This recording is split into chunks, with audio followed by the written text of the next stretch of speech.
right, everybody, this is Aaron Breitman, the Scarlet Faithful. A little bit after Rutgers took care of Bucknell, 85-30. 85-50. Just put my kids to bed, so a little bit of a delay. But listen, this is exactly what we wanted to see. I think my biggest takeaway from this game is that this team's head is back to being right. This every low major team they've played, they've blown out. This, by the way, is very important for net rankings, so this is really good for that. And it was a very efficient performance. They've already moved up to number 22 in KenPom from number 24. Again, over 1.2 points per possession, second game in a row. Did that against Wake Forest, now Bucknell. Defensively, they clamped them down. Bucknell averaged over 70 points a game, averaged 50% shooting from the floor, top 20 in the country, held them to 31% and 50 points. So, yes, should they do that against Bucknell? Absolutely. But the bottom line is they're doing it. They're taking care of these teams that last year they didn't, and that's growth. But also they're just, I think their head is right from Seton Hall. That obviously was a huge issue after Ohio State. And we've seen that, they let it linger a game, which, listen, they had 2-day break in between. I don't think you can blame them for that. I think it's an unfortunate circumstance, but they've shown that they've recovered and they've gotten through it. They got past it, and they're playing really, really well on both ends of the floor. I love that Pico came out with a full court press tonight. I wrote my preview that I thought that the way to getting through these games and not letting teams hang around is just stifle them defensively. And I think that this team, to me, what's most exciting is that they play elite defense on a consistent basis. And I think if you do that, this is going to give them a chance to win every game they're in. Every game they're in, if they play elite defense the way they're capable of playing, obviously they're not going to be able to do it every single game. But they have been very consistent game to game. When it's not elite, it's still good. Really good defensive team. They really have not had any lulls. Now, will they be tested in West Lafayette on January 2nd against now number 1 Purdue? Yeah, they will be. But I have confidence in this team. I really do. I think that they're gelling at the right time. They've gone through a ton of adversity already, injuries, which affected some games. Then obviously the Ohio State Seton Hall 4-day. I don't know what we're going to call that yet. I got to come up with a name for that. But if you have suggestions, let me know. But this team is through it, and I think they're going to go into the new year. Obviously, they have to take care of Coppin State next week. That's important. They have Sam Sessoms, he's a guard, the former Penn State guard that gave them problems in the past. But listen, you get through that game, and then you have that 3-day gauntlet or 3-game gauntlet that Jerry Carino and I talked about on the podcast this week, where you go to Purdue, then you have home against Maryland, home against Iowa. And then the next week after that, you go to Northwestern, and then you welcome home Ohio State for a little payback.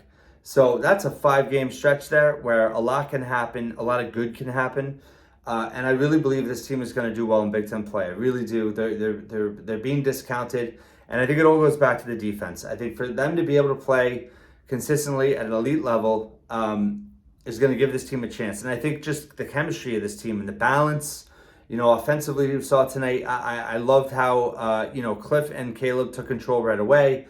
They started the game 9 of 9 from the field combined for 21 points, and Rutgers was up 30-15. So I think the leadership on this team's really, strong. And I can't say enough about Caleb McConnell. I just think that the way he's playing this season, he's just a complete player. And I love seeing him. He's being smart on offense too. And hey, he led them in assists tonight. 7 assists, 0 turnovers. That's leadership. That's playing smart. And he's become a very reliable offensive player. It's time to say it. Mulcahy had 5 assists, 0 turnovers. Rutgers had 3 turnovers tonight. Yes, they played Bucknell, but they had 3 turnovers. When can we say they've had so few turnovers against anybody? I mean, even against teams that aren't good, they've had games even this year where they've had double-digit turnovers against low major teams. So to see that tonight, I just thought was another step forward offensively. They dominated in the paint as they should. It was like 48-22, I believe. 28-2 in transition points, fast break points. They forced 15 turnovers. They did everything that they're capable of doing. And I love the way this team's mindset is right now, and how their defense first. And I think the defense just gets them into games right now. They had the energy and the urgency from the opening tip that they needed. You know, it's about a half full crowd, maybe a little bit more, but students are gone, school's out, Christmas is 2 days away. This is certainly, listen, we saw with Iowa yesterday, losing to Eastern Illinois, who was number 359 in KenPom, 30-point underdog. I think it was the biggest underdog to win a D1 game, in the regular season. I think that I have that right, 30 points. Not counting the tournament, I don't know. At any rate, it was a ridiculous loss for Iowa. And then you have Philippe Rebraca coming out and saying they didn't respect them, and they took them too lightly. So that was actually, give them credit for admitting that. But my point is, we've seen Rutgers before, and, Bucknell plays in the same conference as Lafayette as last year. So to see them blow teams out and play to their capabilities, and impose their will, it's a positive sign. I know it doesn't mean they're going to win 12 Big Ten games, but it certainly is a positive, and it shows that this team is capable of doing that, just in the sense of taking care of their own business when they need to mature response. And, we're one game away from the Big Ten gauntlet, which, by the way, they're still favored. I know I got to rise out of Jerry with this, but they're still favored in 11 of 18 remaining Big Ten games, 14 games, 40% chance or better. Their metrics are really good right now. Their net was 38 coming into today. It'll probably move up after this blowout win. So, you saw Miami beat number 6 UVA this week. You saw Wake Forest beat Duke. Rutgers has, some good things behind them in terms of analytics. Yes, they need more big wins. They're going to have double-digit Q1, Quad 1 victory opportunities ahead of them, and they need to win a good amount of them. And I think they can. I think, this team is, like I said, in the right place. And it was a balanced effort tonight. Offensively, my daughter's artwork. Offensively, it was a balance. Derek Simpson had 10 points off the bench. Andre Hyatt had 11 points off the bench. Both shot about 50%. And then you had Cliff with Cliff dominated the way he should, 17, 14, and 6 blocks.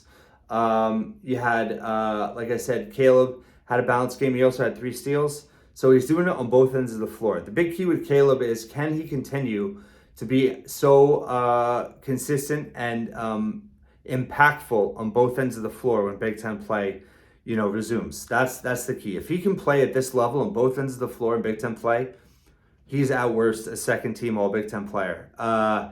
And would just obviously, regardless of accolades, it would just be huge for this team for him to be able to do that. So Cam Spencer had 9. They were. It was a balanced attack, and I just guys playing their roles. Mag playing his role.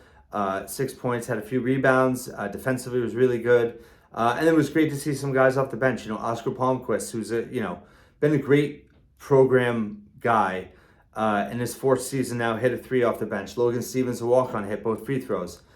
So it's just the vibe around this team is good. And that should be something to be, happy about, obviously.